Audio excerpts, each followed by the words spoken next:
will tell about my story about when I was younger. And wala pa tong taste na to. Nandito tayo sa Museo Sipra. Yeah. Guys, nung bata pa ako, nagbobote ako dito sa paketing to. Galing ako sa Palok Lake, namumulot ako ng mga bote. Tapos sa paketing to, etong paketing to guys this is behind on here guys. And I'm walking here around. Ito, nakikita nyo to, sa lugar na to. Wala pa yan. Wala sa Palok Lake, hanggang dito nilalakad ko. Nagbobote ako. Yes, totoo yun. I'm walking here. Yan. Tapos dala ko yung sako. Tapos habang nandito ako, when I'm walking here, then I have some honey bottles like that. O, yung bottle na ganyan. Yan. Mamumulot ako ng ganyan. Tapos, nakita ko si Kuya Clay Pakam. Kanya sabi niya, saan ka pupunta? Sabi niya, where are you going? Sabi niya. I tell, I'm just going home. Why you have like in bottles? I sell this for us to buy food. Sabi ko ganyan. Dati yun. Totoo guys, bata pa lang ako. Siguro ganyan mga 9 years old ako. Mamumulot ako ng basura. Galakad ako dito. Tapos galing ko sa school. High school na ako noon. Garal ako sa City High. Lipat ako. Kasi binubuli ako sa Del Remedyo sa Wawa sa Amante. I decided to change in dito sa dito sa city, basta dito sa school dati. Nalimutan ko na yung pangalan kung saan ako nag-high school dati. So yun, totoong story to. It's real life. Right here, no? Sa lugar na to, habang nilalakad ko na. I just imagine that before, no? High school pa lang ako, back and forth. Dito ako dumadaan. Tapos pagka wala akong pera, diskarte ako. Bili ako ng paninda sa sa bayan. Kahit anong kutsilyo rin. Punta ako sa lugar na to. Sa lugar na to, lalakad ko lang to. Lahat yan. Binibenta ko lahat to. Yun. Yun yung story. Yan. Tapos, mahirap yung story ako kasi mula bata ako talaga. Nagbobote ako. Namumulit ako sa mga basurahan. I'm just doing that thing. Yun yun. Yun yung totoo story guys. Naalala ko tuloy yung nakatira dito guys. Kasi itong bahay na to. Lumaban to dati ng mayor. Itong bahay na ito. Kamag-anak din namin. Patay na yung nandito. Tuwing namimigay kami dito ng tahibus ng nanay ko. Yung pinala ko lumaban dati ng matagal na. Siguro mga 11 years na rin. So yun. Kasama din sa storya. About the story. Ganun kami. Lumaki ako naman. 17 taon pa talaga. So yun. Hanggang ngayon, 17 taon pa rin. Tutroba ko. Kuya, bayan kuya. Ganyan, bayan daw. Ngayon, pupunta naman tayo kung saan ako namimili namimili ng mga kutsilyo sa bata ko. Nung high school ako, to elementary, kung yung pinambuhay sa akin para makagraduate ako ng elementary to high school. Ay, napatigil naman ako ng Hi guys, then sa palengke. So, yan. Isa pag kami trip ako, dito ako namimili ng gamit ko. Are. Yan, to sa extension fashion. Ganda diba? Pasok ka. Dito ako namimili ng gamit. Magandang damit dito guys. Pwede may vlog? Pwede?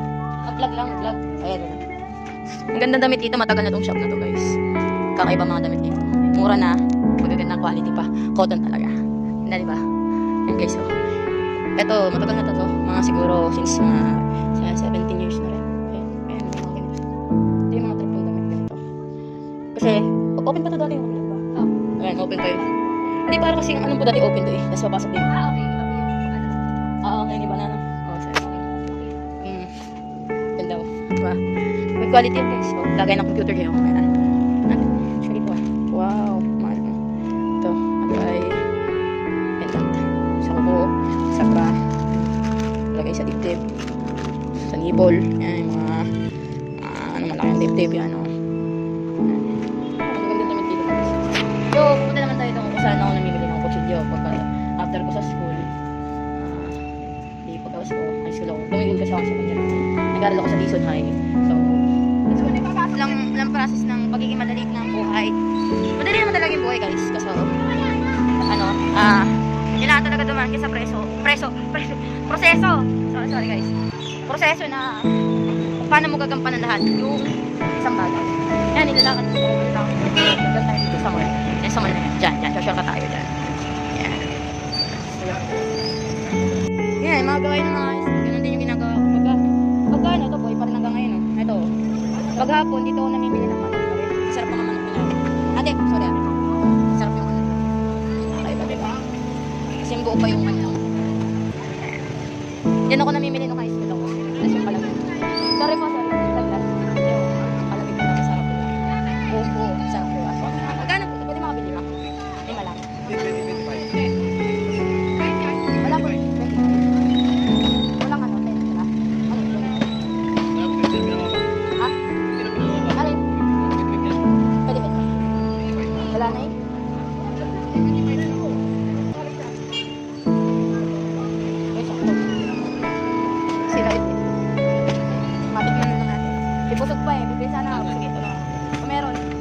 Binablog ko lang kasi. Wala tayo naman. Bakit na tayo ngayon guys? Ngayon pala may pinili.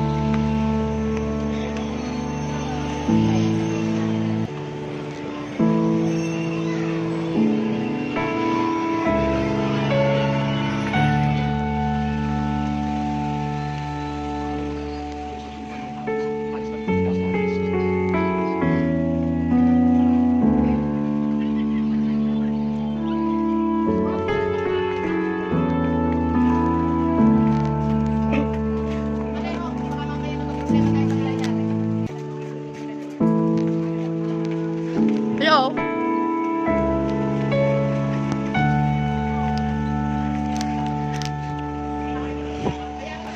Yung likod niya, ito ang mimili.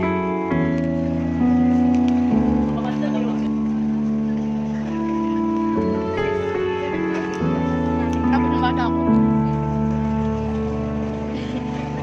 Hindi pa ako nadali ng Maynila.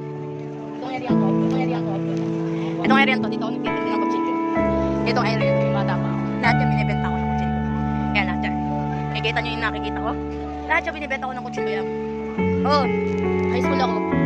Lahat na nandito sa mall na to, binibenta ko ng unang kutsilyo para mabako sa school. Wala akong nahut-hut na kahit kasi yung sa mga nursing ko, hindi ako nakinabang na isip ako. Hindi ako nakinabang doon sa lahat ng support ng mami nursing ko. Yan guys, so. Nagba tayo dito.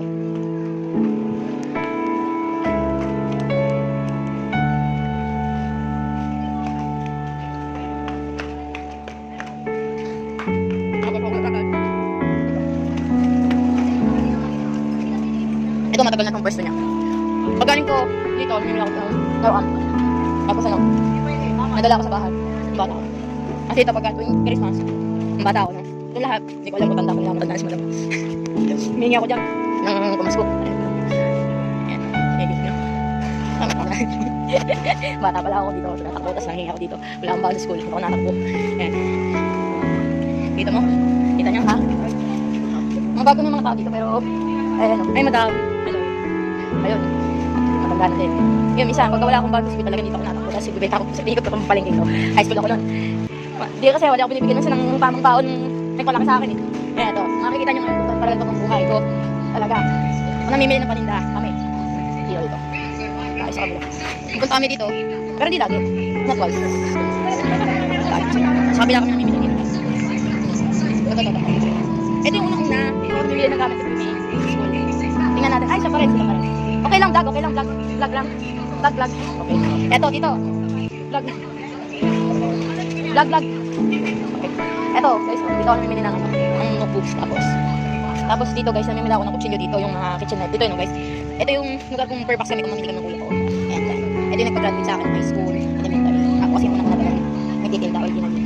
Tapos yun, sumunod yung kuya ko. Ngayon sa naging negosyo na yun. Ito yung mga disenyo ng mga, ay hindi, kutsilyo to. Saan po yung mga, yung mga kitchen knife nyo?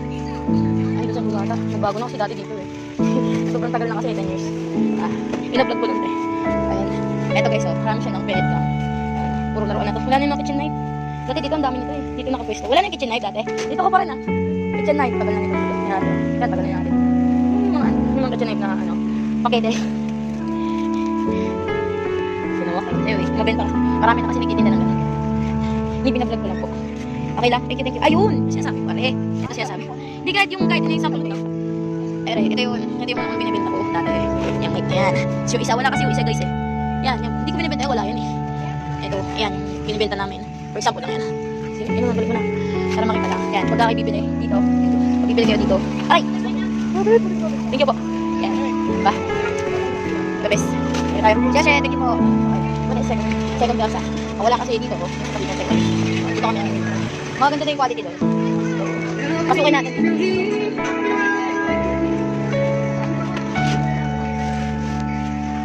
Silip lang ako, busa. Ito, para kami. Ito yung binibenta namin. Ito, siling ngayon. Binibenta namin. At sa mga susunod ng mga views ulit, huwag niyong kakalimutan na mag-subscribe sa channel ko at panood yung mga bago kong mga story about ng bata. Okay?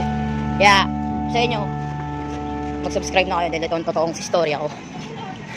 1, 2, 3, 4